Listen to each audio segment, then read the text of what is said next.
Welcome to the Whiskey Congress. Honest, open talk dedicated to speaking the truth to those who are open to hearing it. Black, white, right, left. Most importantly, honest, bold, and fueled by good whiskey. In Whiskey Veritas, we are Whiskey Congress. Join the evolution. Whiskey Congress is back in session. Steve and I are together in studio. So it's good to have you here, man. It's a beautiful day in downtown Cleveland. Happy Father's Day to all you fathers out there, including you, sir. Thank you. We're actually recording on Father's Day and publishing on Father's Day. So you want to just jump into it? Yeah, let's do it, man. So the Trump parade happened yesterday. From what I understand, this is another example of how things get reported, because everything I saw on there was Midas Touch and Damage Report and all the left-leaning YouTube channels that I pay attention to were like, no one showed up, Trump left pouting. I don't know if that's true or not. I mean, they did show cameras panning over lots of empty spaces. Yeah. I don't know what the attendance numbers were. Well, so I think about 200,000 plus, maybe 250,000. I saw 250,000. Number seemed a little shaky to me, just based on what I read, but it was somewhere between 200 and 200 and we'll say 75,000 people showed up. Now, where did that come from? Multiple sources, sites, whatever. So, but you have to understand, on the National Mall where this was held, that's a space that you could put 1 million people. Right. So I think you probably did have a couple 100,000 people, right? Yeah, I would expect that. And the issue is, if you're taking the picture from a drone, depending on the angle and the height, right? Like, you could make it look like there's nobody there, or you could make it look like it's jam-packed and there's no room. So, I mean, I think all things considered, when you think about the overall capacity of the space and what was going on, I mean, you got a turnout, and the population mass within 4 hours drive of there is tens of millions of people. Yeah. I mean, like, look, at the end of the day, they got a couple 100,000 people to show up for this thing. From everything I read, it wasn't well organized, well orchestrated. We saw videos of the guys marching. They weren't totally in sync, and there are a lot of people trying to read into it. We've had in the United States, we've had military parades before. So let's not everybody lose their mind over, oh my God, we're having a military parade. I got called out on that because I kind of did do that. Yeah, it happens. Right. Now, this feels different to me, maybe because of who it is. Well, look, it's Trump saying we're celebrating the birthday of the Army. Okay, right. 250 years, fantastic. Sure. It just so happens to fall on his birthday, and he hasn't said anything about the celebration of the Navy, the Air Force, the Marines, the Coast Guard. Okay, fine. So, come on, guys. Like, this is a celebration for Trump, and he, was like, you've seen this in China and Russia and North Korea and all these other countries. And again, we've had military parades in the United States.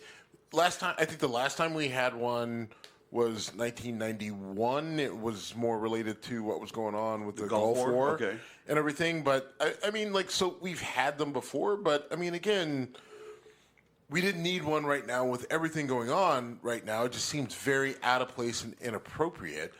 I don't necessarily understand what it was.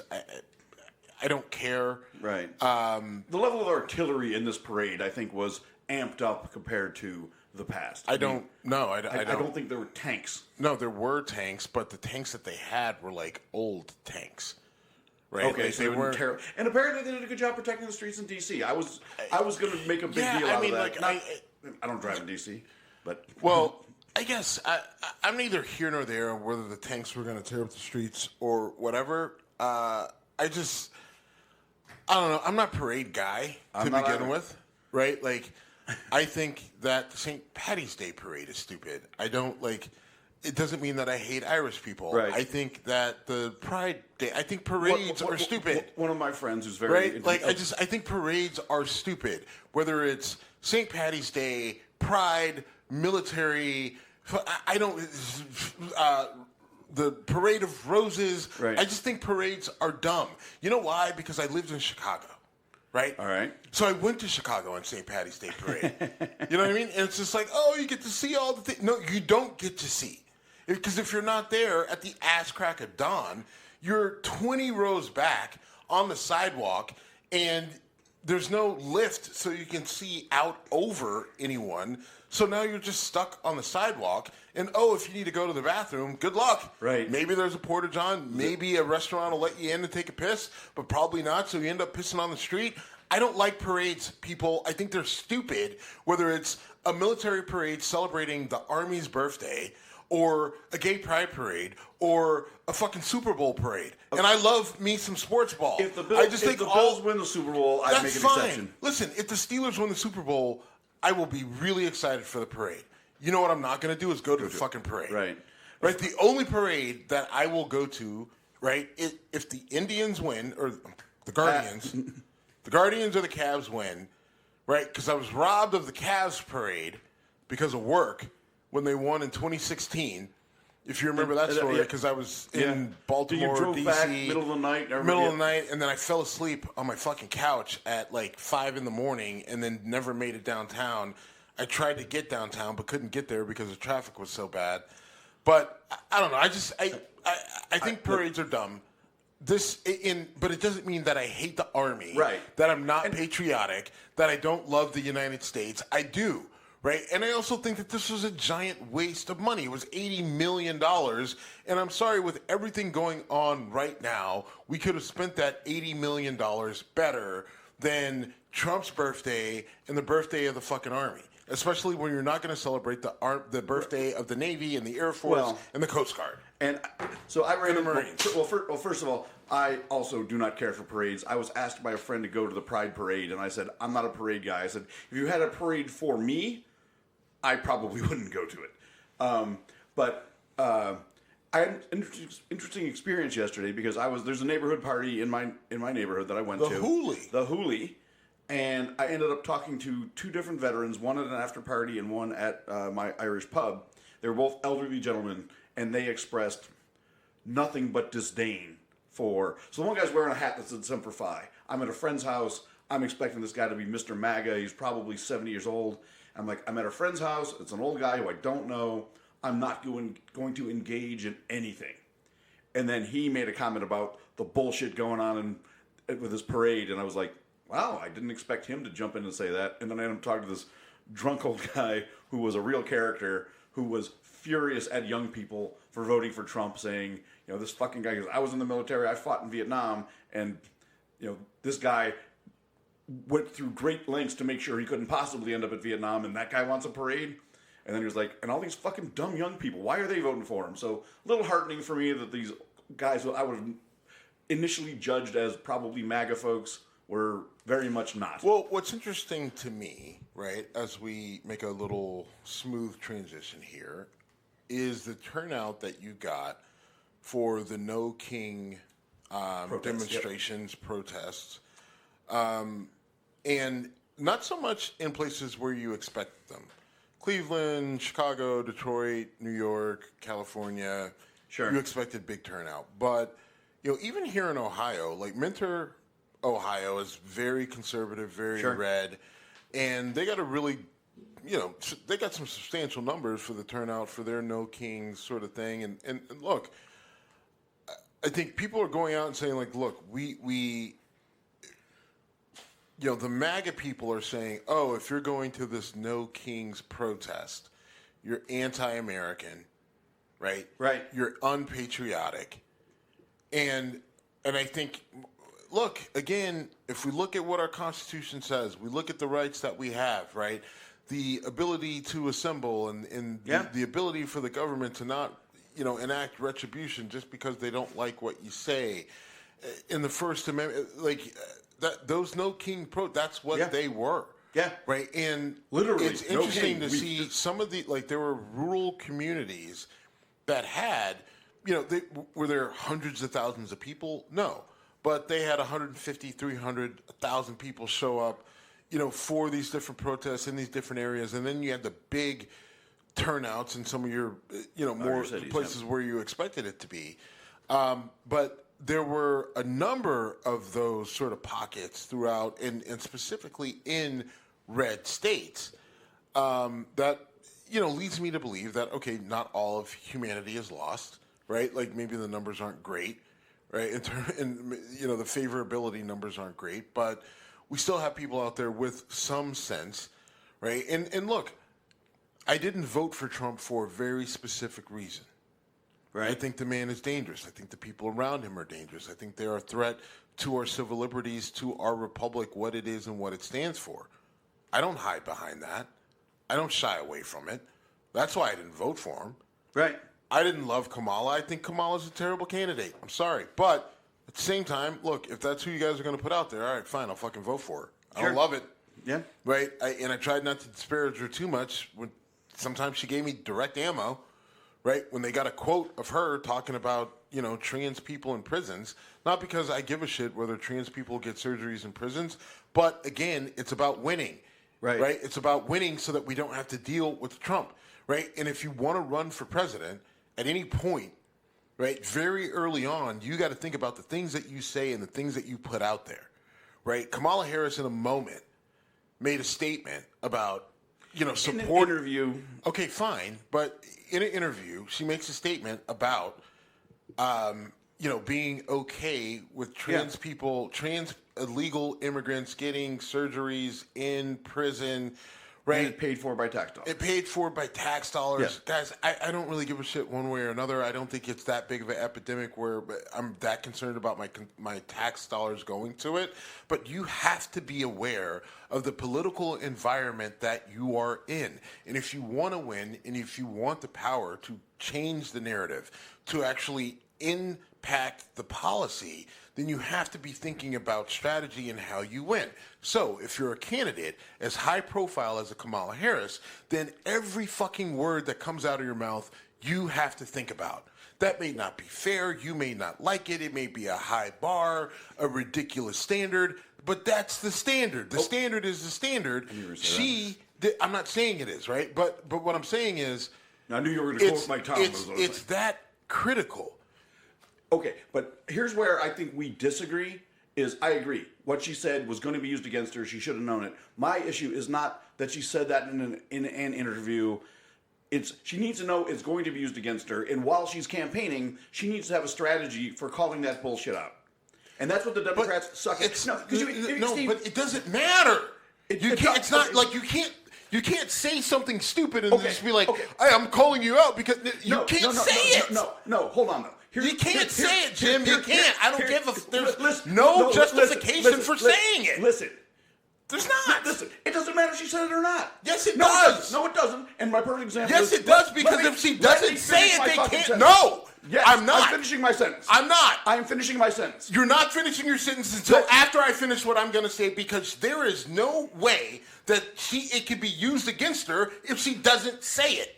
Period. All right, no, there is. There 100%. How? If the words, allow me, Jim, if the words don't come out of her mouth, if the words don't come out of her mouth, then they can't literally play a video of her saying it. They can say she said it though. They can make shit up, and they do all the time. And they did it fucking Tim Walz. They called him Tampon Tim. Tampon Tim is putting tampons in okay, that fucking worked. They used it again and again. Stop, because you know what? No, I get to finish. They didn't say Tampon Tim at any point during the fucking Super Bowl.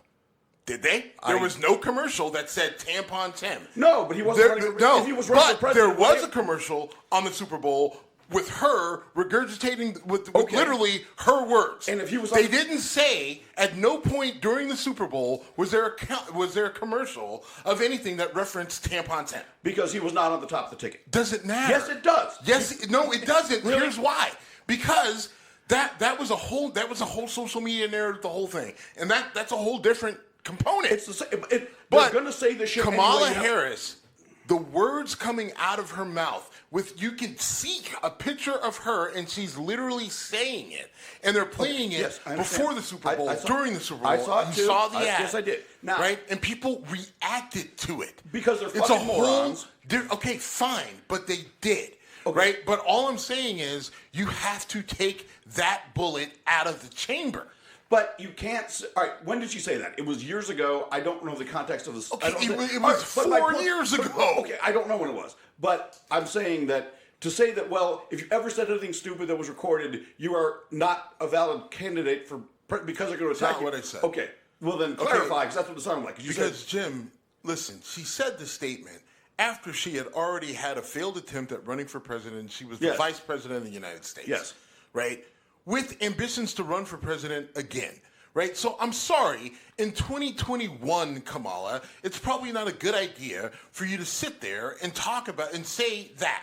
Right? Like if like there's got to be some accountability on this side from a strategic standpoint. If you and I were to get the worst things we've ever said on this show. No. I'm not. This isn't the worst thing that she's ever said. Okay, I agree. I'm thinking again. She was the vice president of the United States. She had ambitions to run for president again. Yes or no? True. Okay. Absolutely. So, we all agree that at the point in time when she made the fucking statement, right, there was a chance she was going to be running for president again. You have to know that, and every single time you open your mouth, everything that you say, right, once you decide that there's a chance that I'm going to run for president, you literally have to think about every word you say. I don't care if it's too high of a standard, then don't fucking run. Well, and especially when you're the Democrats who are terrible at messaging. And that's going to be where I was going to go next. Why weren't Democrats running ads of Donald Trump on Howard Stern saying, "I can walk into the girls' dressing room"? Epstein's a hell of a guy. He likes young women. Maybe he likes beautiful women like I do.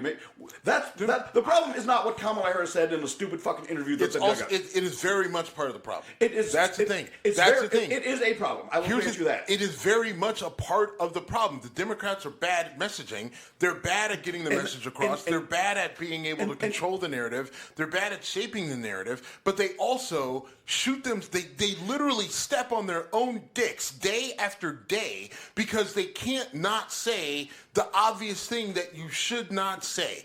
This country is not nearly as progressive across the board as Democrats think that it should be, that they want it to be, that it is, whatever. So there's got to be some form of, you got to hold the fuck back, right? You don't have enough control to be able to say whatever the fuck you want.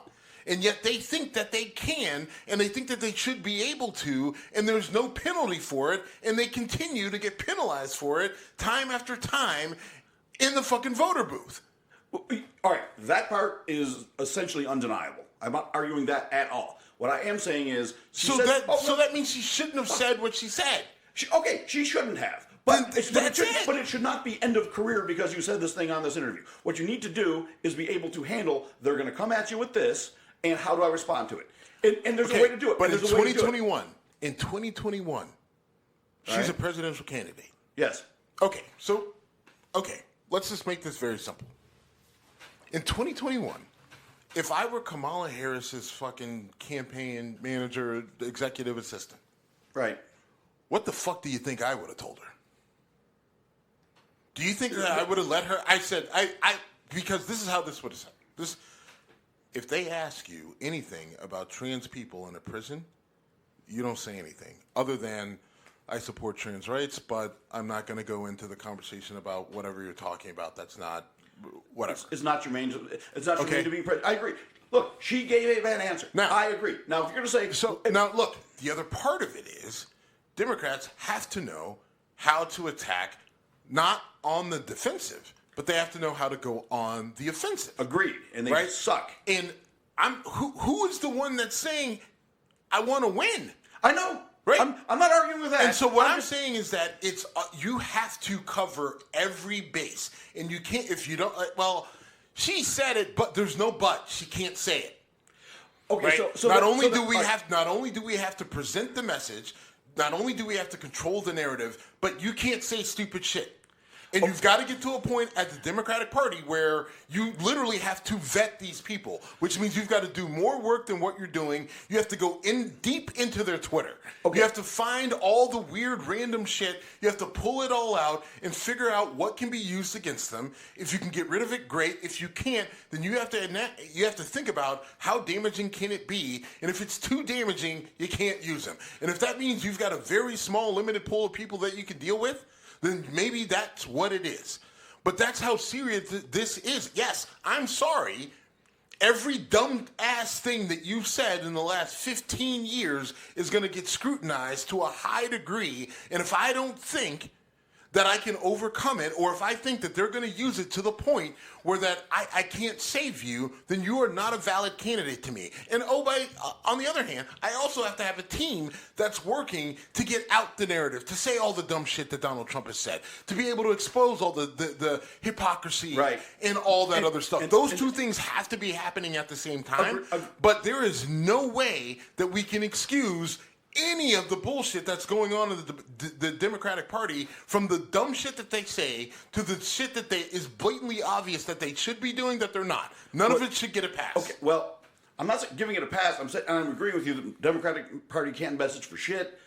I am going to say that was should have been such a non-issue, and the inability to deflect that after it was out there is the problem. And the idea that she said something. Hold on. We Dude, can't you're control. all over me. Yeah, I am. You're right. Sometimes you take that loss. Yeah, you're right. It is something that they should have been able to overcome. But guess what?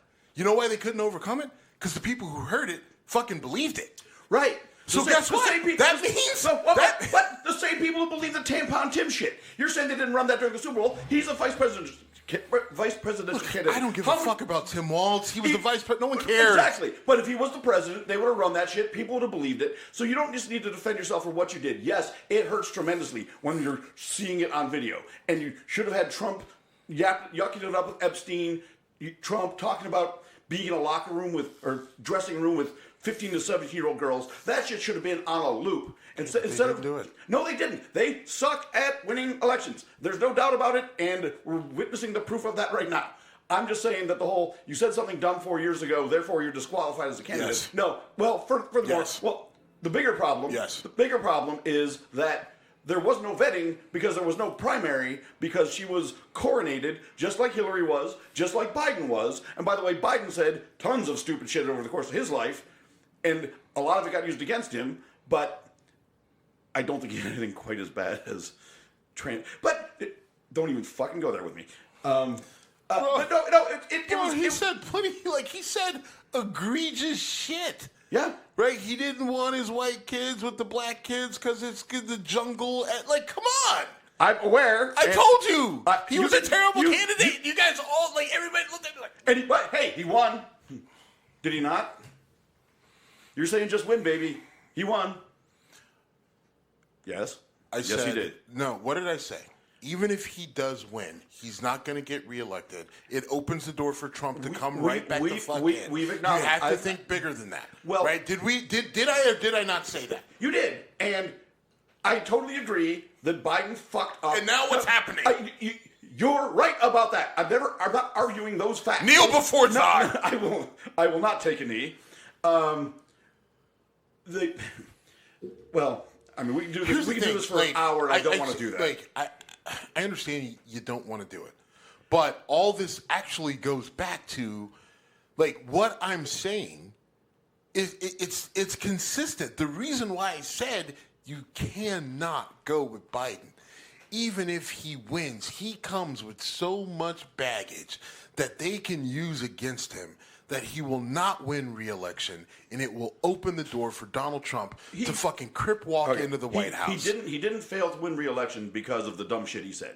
He failed to win it because his mental cognitive state was a disaster. It was a combination of the things that he had said in the past. It was a combination of his mental cognition. It was a combination of energy, the bad things that they did, right? And the fact that they could not figure out how to promote the good things that they did. Yes. right? Again, and all of that came with, if you go with this guy, right, that is all a part of the fucking package, and that hurts us more than it helps us, because here's the thing. You give Trump 4 years of rebuilding his team, refiguring out his message, figuring out his mistakes. Or getting handled by the Heritage Foundation is another way to say that. Whatever, but now he's turned on the Heritage Foundation, so whatever. But either way, bidding. But look, he's back in office. You know, coming in with. Like, I'm aware. We're on the verge of. We're maybe in World War III.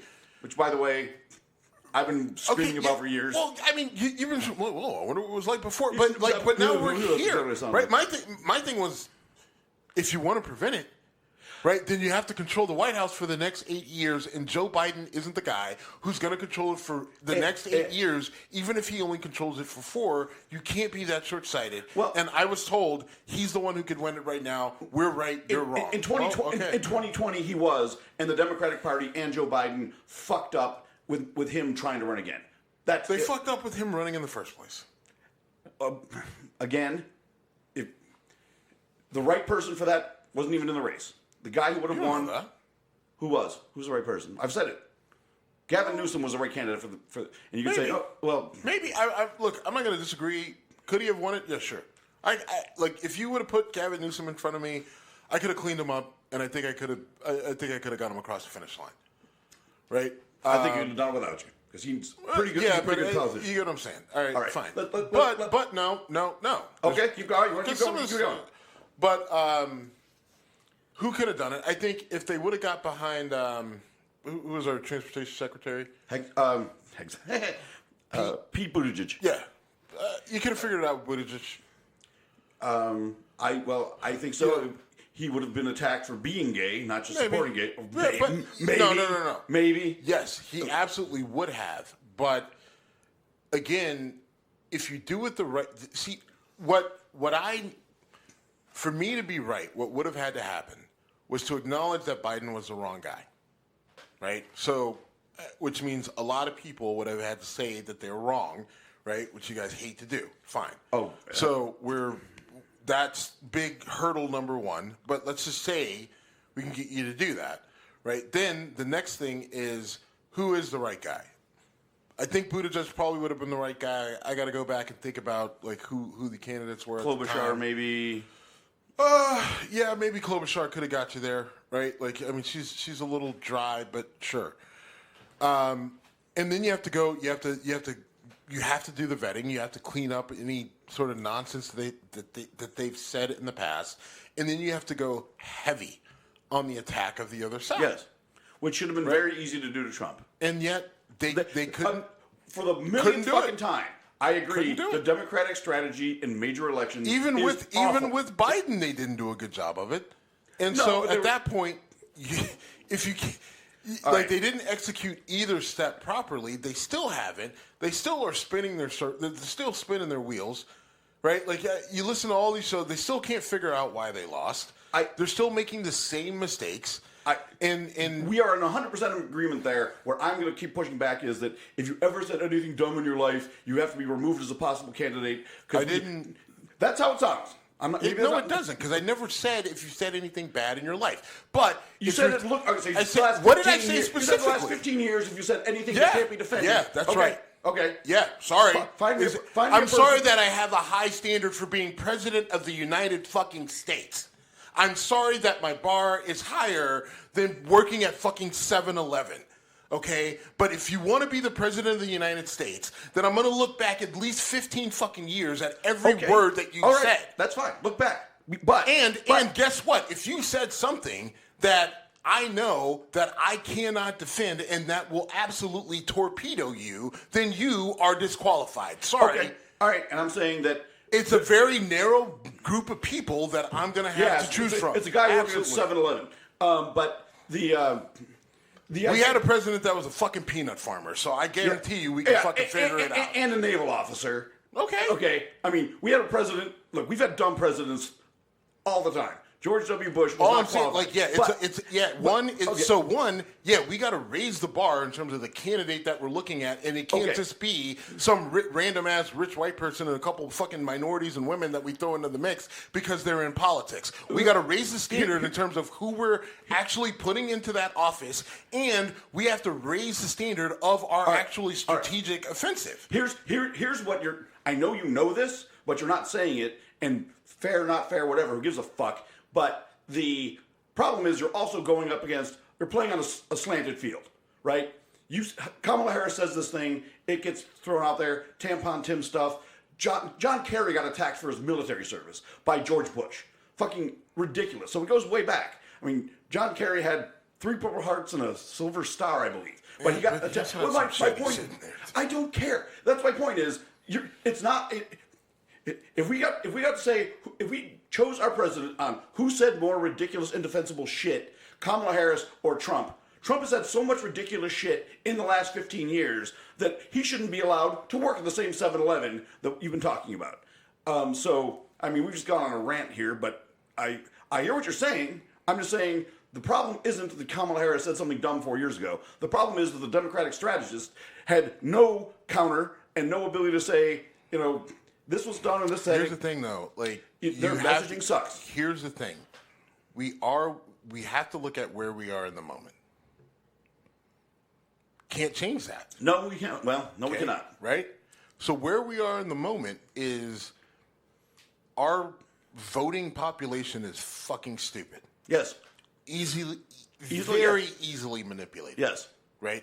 And the people that would need to hear what we're saying aren't going to listen to this. And so because of that, right, you're on the wrong end of all of that. Them not giving a fuck, going back 15 years, right? Conservatives, MAGA, the Tea Party, all that stuff, right?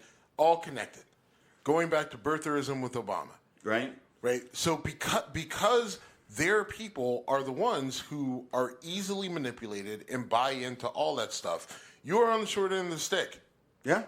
And it's not fair, and it creates no one gives a fuck. Agreed. We are where we are. I believe I said those exact words 2 minutes ago. And you can't shift it.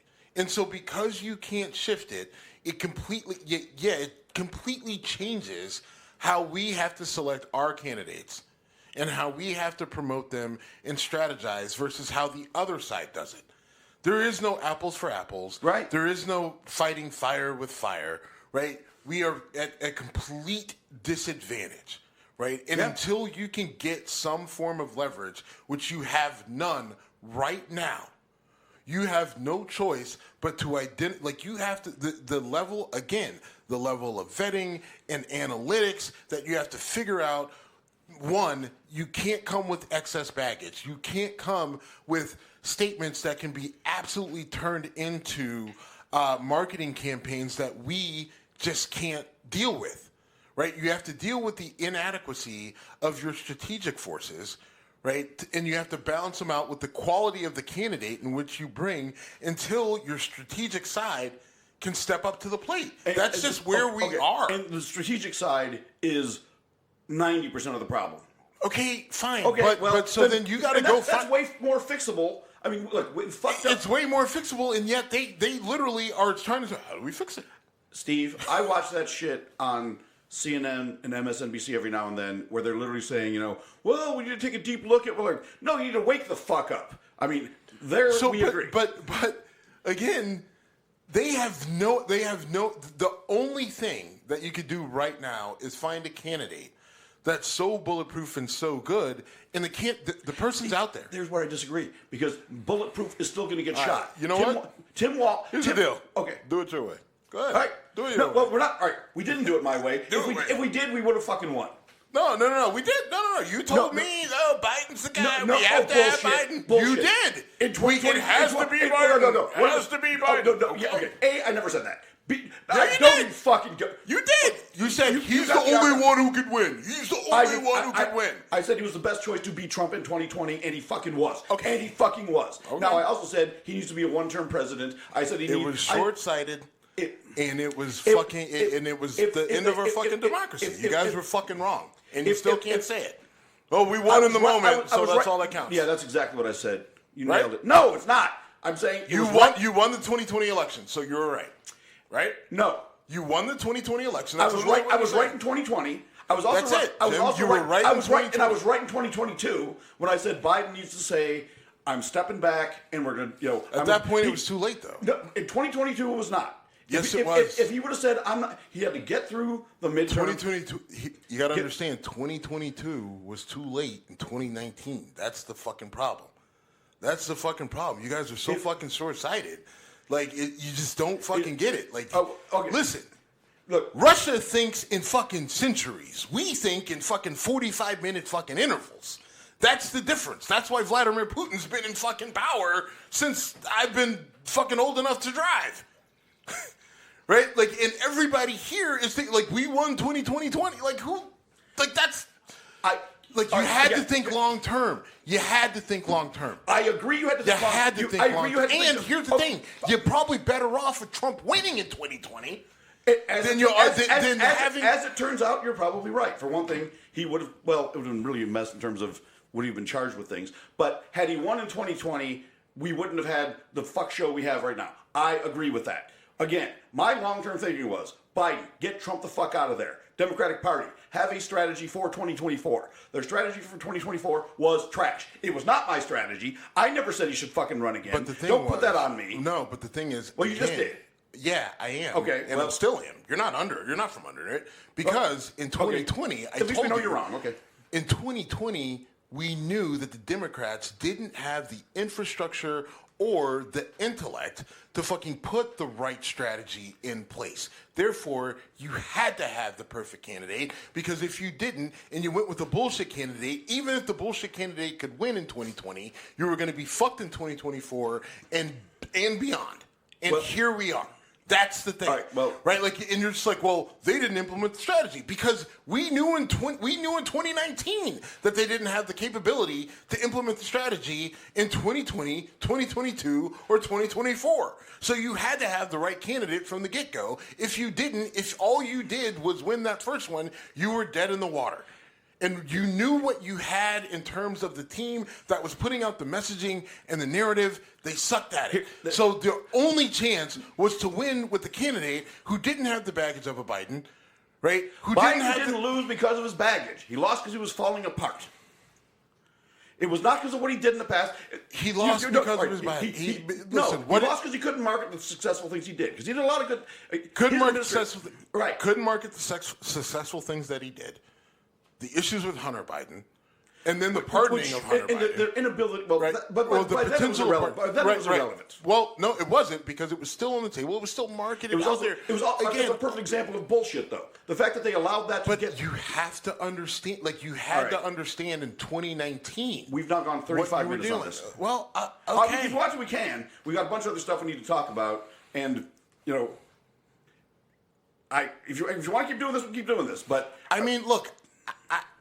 I can't. There's not enough of you left for me to continue to beat, right?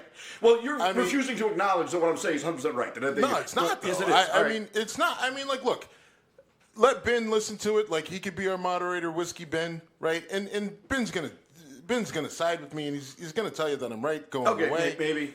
Let him listen to it. All right. Well, he will almost certainly chime in. My statement again is Biden was the right choice to win in 2020, which he did. There should have been a plan to make sure he wasn't there in 2024, which I said from the fucking jump. You knew you didn't have the team to implement the plan. Well, and so then get a better fucking team, because we had to.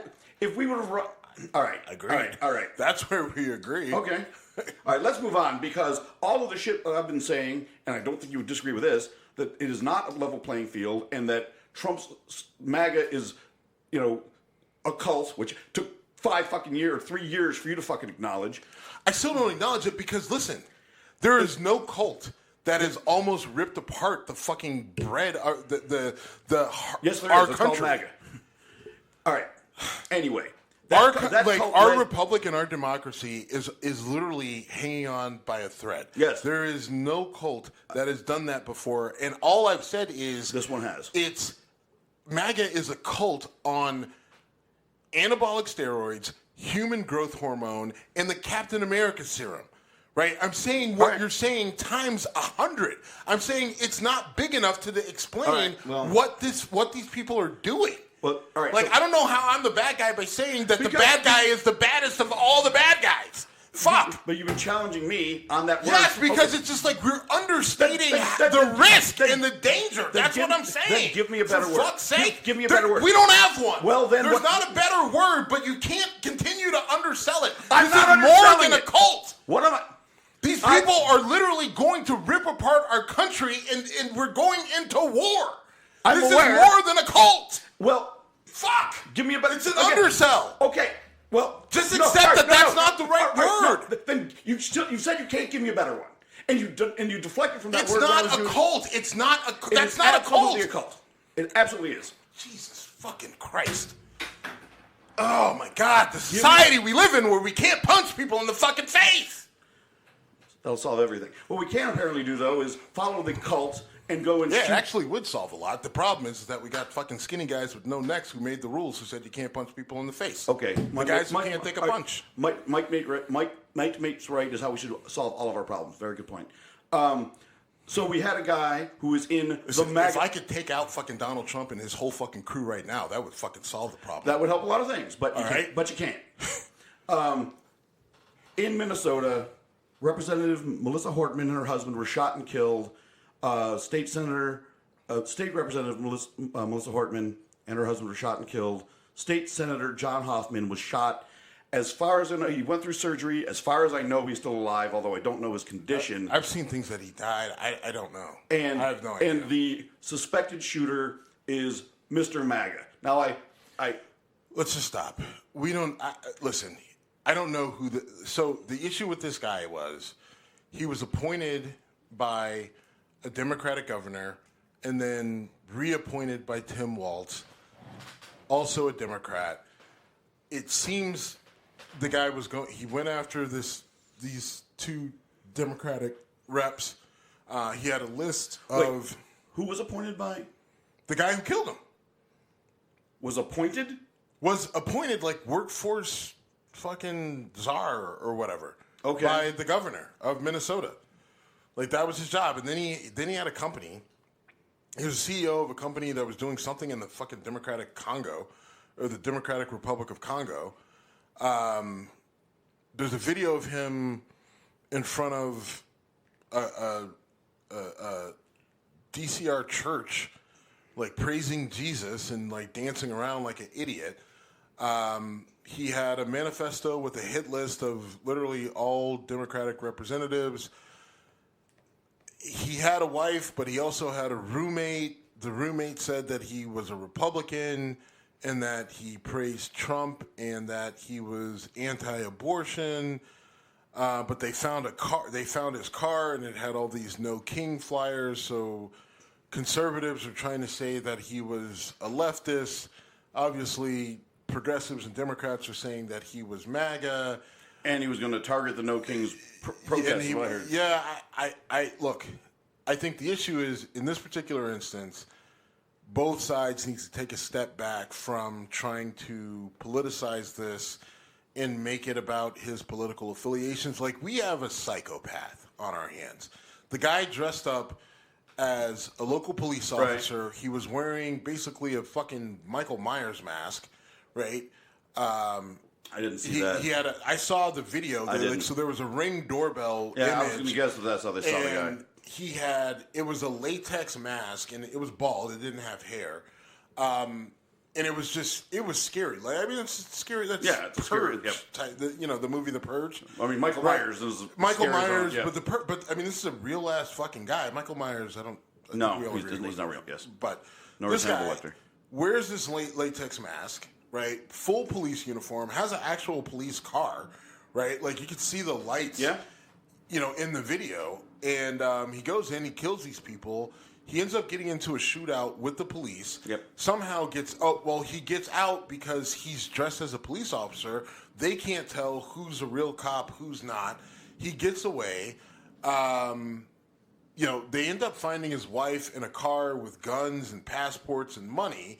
And I don't know what to think about that. Was she helping him and she's trying to help him get out, or she's trying to get herself out?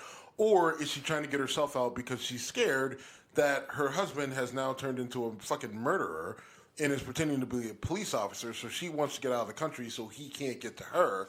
I feel like that could go either way. I have no idea. And I think there's so much... Everyone's trying to pin down his political affiliation, and I just think that is grossly inappropriate at the moment. I don't care. We literally have this guy's killed 2 people for sure, and maybe a third. We don't know who else he may be trying to go after. He clearly is unstable. There's things in his business dealings and his financials that say he might have been out of money. I think whatever he was doing in Africa might have been funded by USAID. So a few months ago, that contract gets canceled. It times up when the USAID stuff was going on. Is this guy desperate for money and he's blaming Democrats? Is he, suicide by cop, essentially? I don't know, or I have no idea. All I know is that we've got a sociopath out on the loose. As of this moment. Who's killed a couple people. Yeah. I'm more worried about just getting him, right? And getting him off the street and making people safe again. I just think it's kind of gross that we're more worried about what party he's affiliated with, right? So we could blame it on MAGA, can MAGA blame it on progressives, and that's all that's going on right now. Well, all right, I agree. This is a story in progress. It is obviously he's not in custody right now. Frankly, I doubt he ends up in custody. I think he'll end up with a bunch of bullets in him. Yeah. And I'm not even really opposed to it, right? I'm not either. If taking him alive would get us information, I'd rather have that happen. But I don't. Look. What's he going to say? I agree. But I think it's highly unlikely that this guy is a political operative that's out assassinating, political opposition leaders. All right. All right. Again, right. Let's move away from speculation. By the next time we talk, we'll probably know a lot more. Hopefully. Okay. Let's talk about immigration policy right now because so there's 2 things to this. One is Kristi Noem was giving a speech and Senator Alex Padilla tried to interrupt her. Senator out of California. Democratic senator out of California. And ends up getting handcuffed. I've heard Republicans, right-leaning media saying he should be charged with assault for trying to charge in there, which is I find comical. But the fact that a senator was cuffed and dragged away from this because he shouted out things that were offensive or were anti-American. And I want to throw one other thing in there. We jumped over this when we were talking about Trump and the parade. Trump also came out and said he's going to put out a law saying if you burn an American flag, you should spend a year in jail. I used to be burn the flag, it's a crime guy when I was a much younger man. I've recognized that I was wrong. It is a First Amendment right protection. It's offensive, and being offensive is protected by the First Amendment. If you're not causing harm to the public, you can say pretty much anything, and I want to live in a country where you can say pretty much anything. Do I wish there was accountability for words? Yes. But that accountability shouldn't be legal. It should be personal and punched in the face. Well, I actually used to say that. I used to say you can burn a flag if I can punch you in the face. I said that to Dave from Philly. If he's listening to this, he is screaming at me right now. But in those days I was wrong. And anyway, I wanted to get that out there because it was said. Back to immigration. So what's your take on Alex Padilla?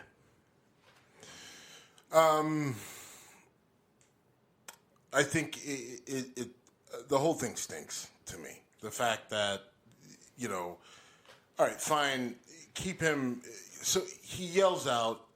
He doesn't really start to go towards the podium until they start to hold him back.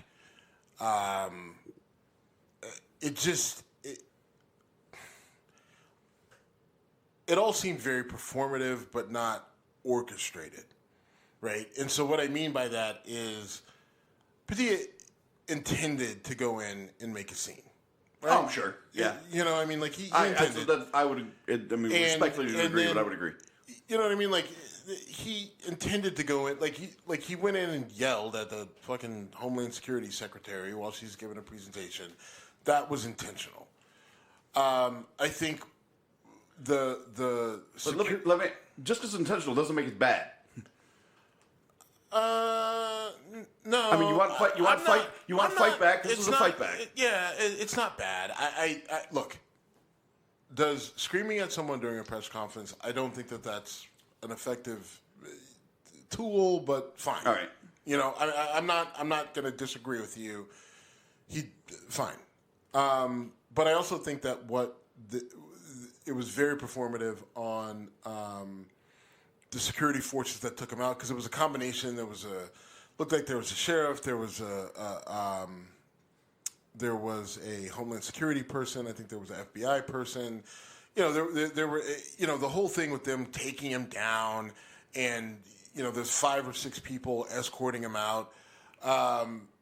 You know, he did, you know, he didn't identify himself. He didn't immediately. Yes, he did identify himself. He didn't say, "Hey, I'm Alex Padilla," and then start yelling. True.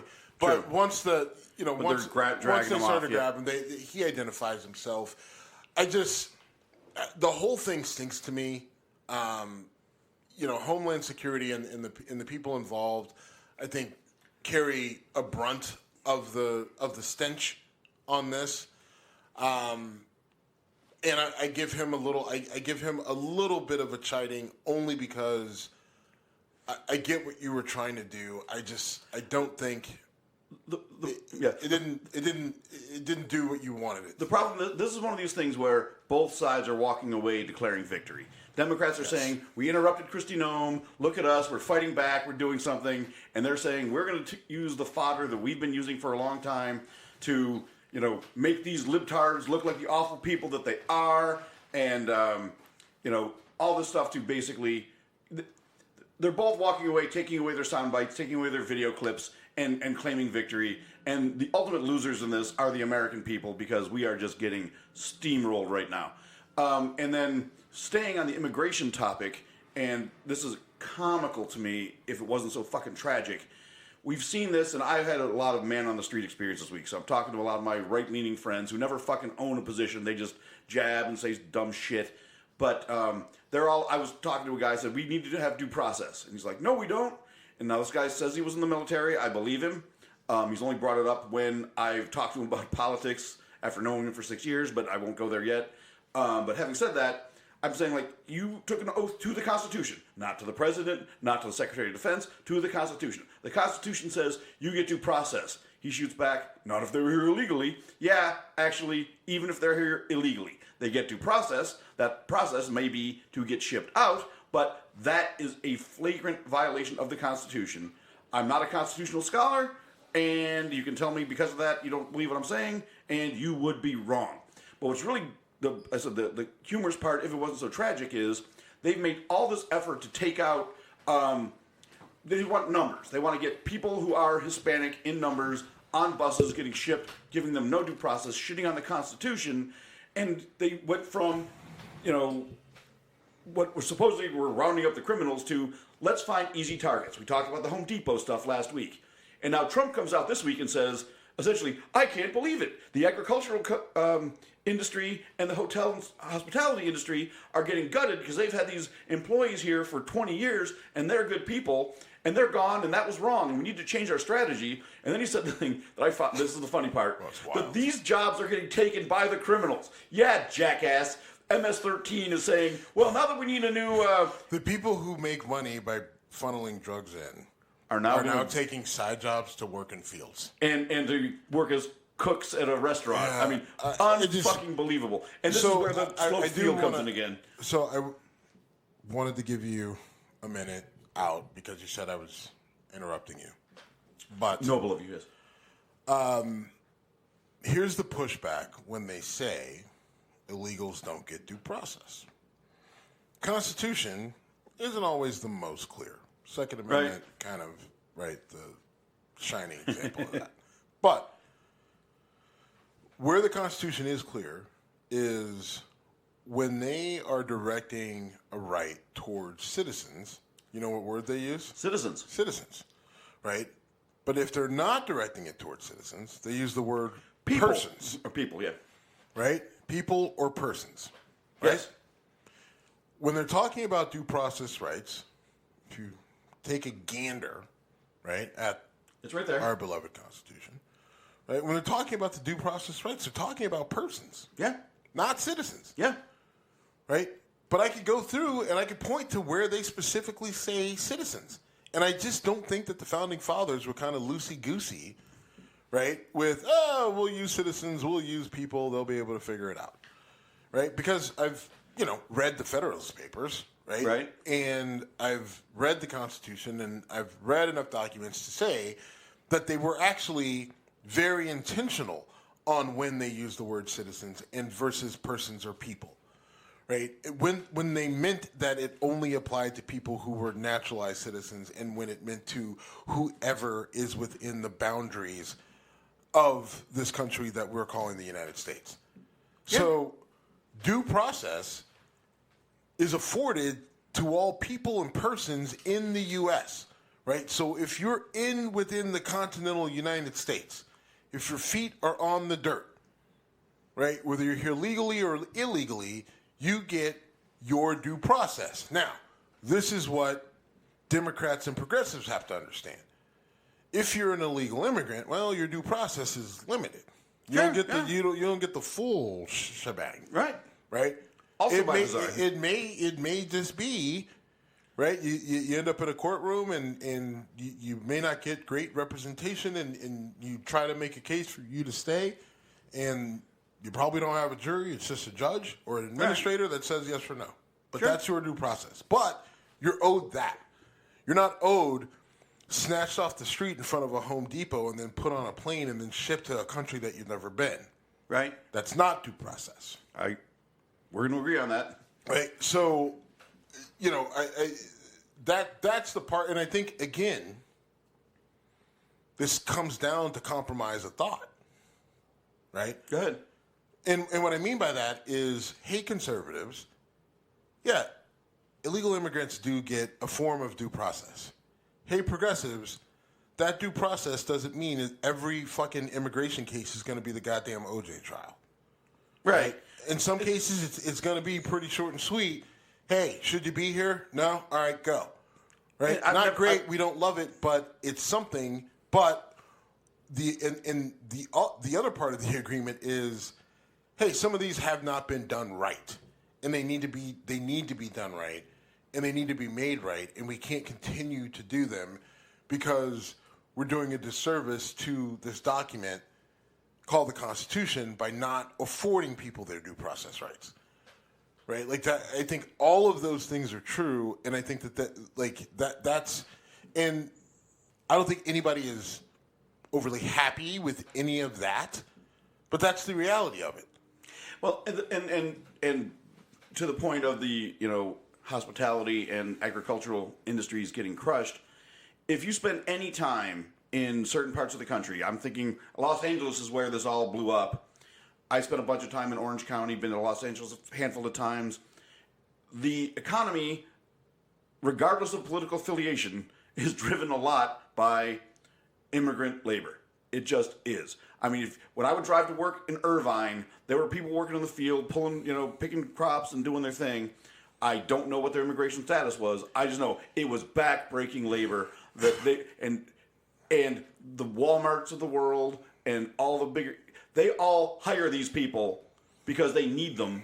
Dude, it's crazy because, we've talked about it on the show, but I was born in Texas, grew up there, until I was 10, but I saw Irvine, California, El Paso, Texas, Dallas, Houston, Lubbock, Plainview, Plano, right? And it doesn't end with Florida. Right. It just Florida. I'm dealing with real world issues in Florida right now, where I've got partners that are down there that we are, we're tied into their projects, and they're like, I can't get anybody to show up to work. They're terrified. Yeah. He's like, I think they're here legally, but they don't. I don't know for sure. I mean, and even if they are, I still wouldn't feel safe. Right, but that's the thing. He's like, I got people I know that are here legally for sure.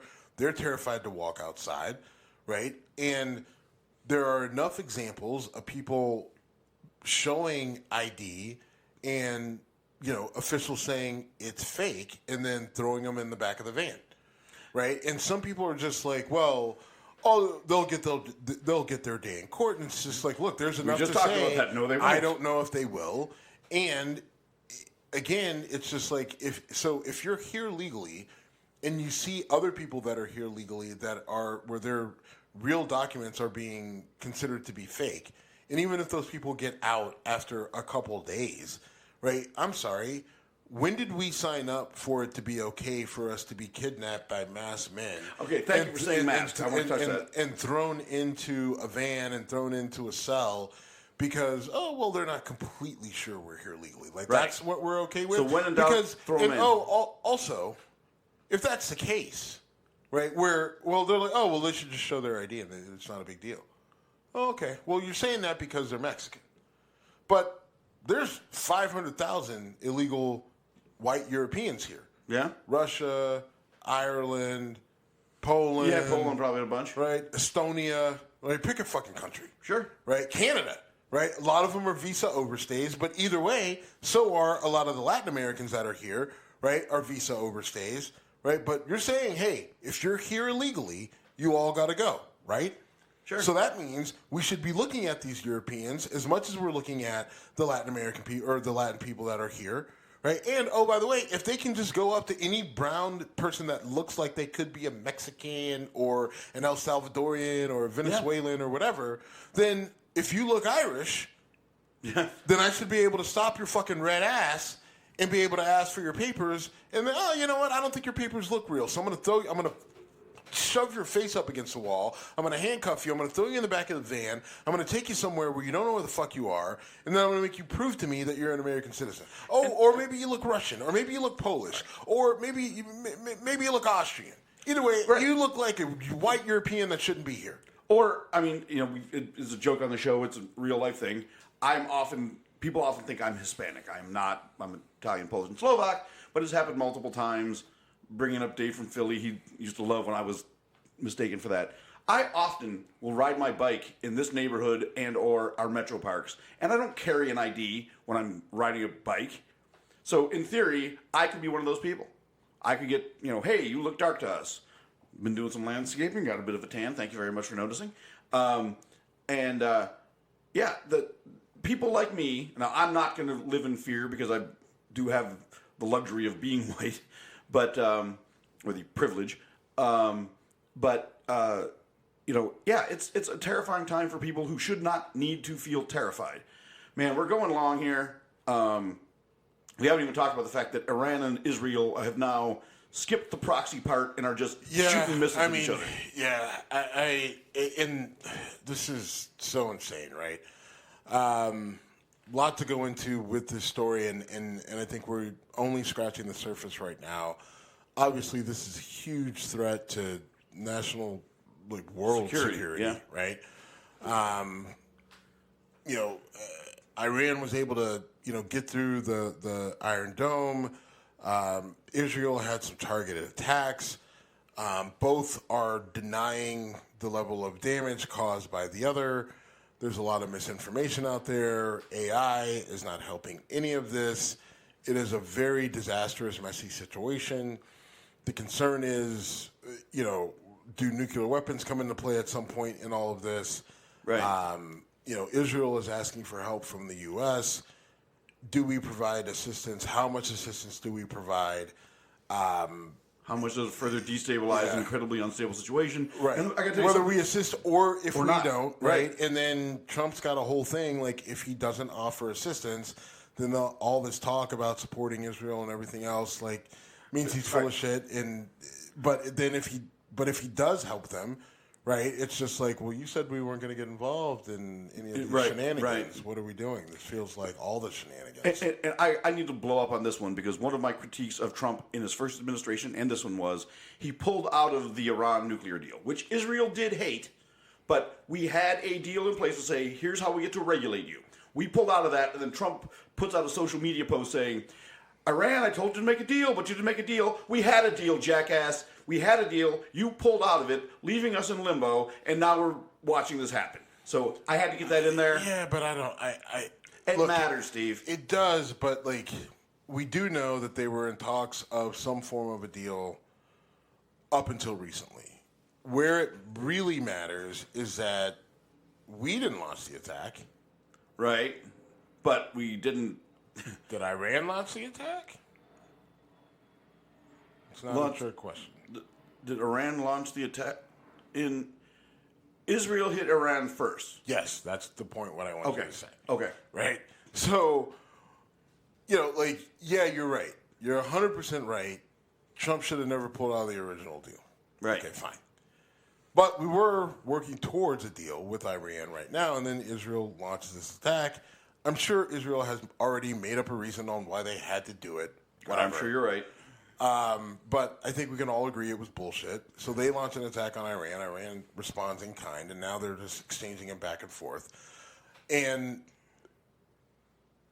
we could talk about the overall global impact, but I think we need to start that conversation with what is the impact here at home. And I think the impact here at home is Trump is in a pickle. Yeah. Because no way can you start funneling money to Israel on this, given the financial situation that we're in and everything that we have going on. But then if you don't, right, then... when you say start, you mean continue funneling money. Well, you can't increase... All right. The amount of which you're funneling money over to Israel with all this, because Israel's saying, they're literally saying, hey, we need more, right? Yeah. And so it's just an interesting position that he's in. If he doesn't, right, and Israel completely ends up getting rocked, right? I mean, Iran's bigger, Israel's more advanced, right? So Sure.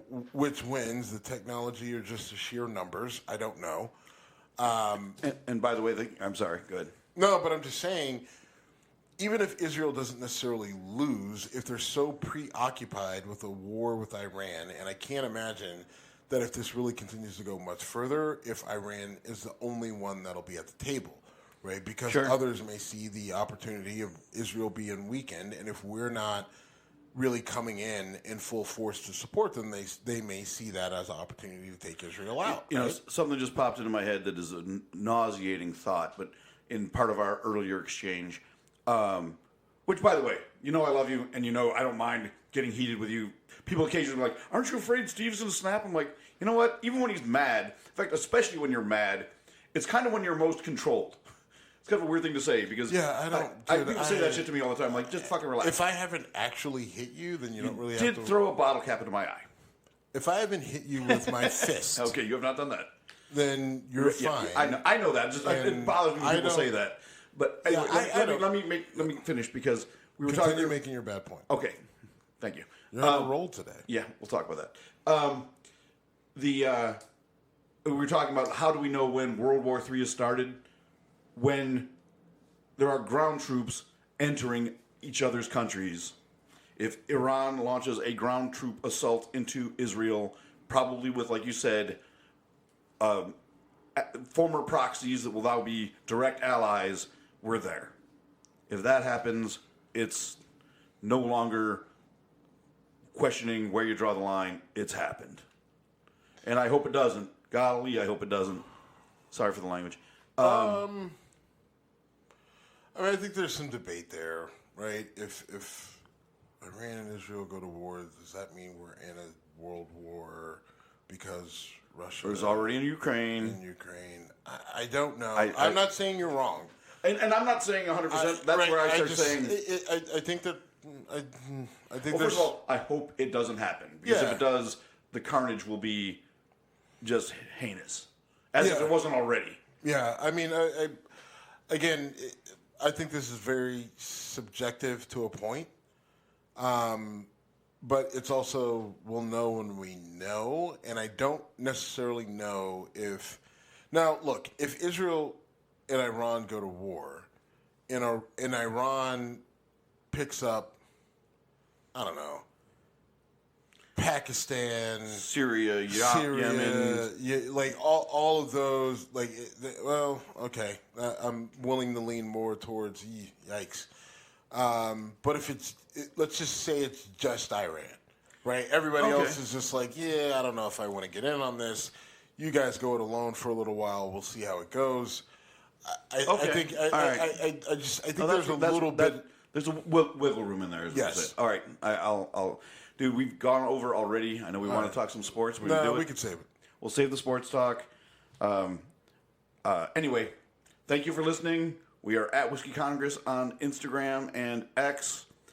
We're all still friends. Hope you got something out of this. And we're done.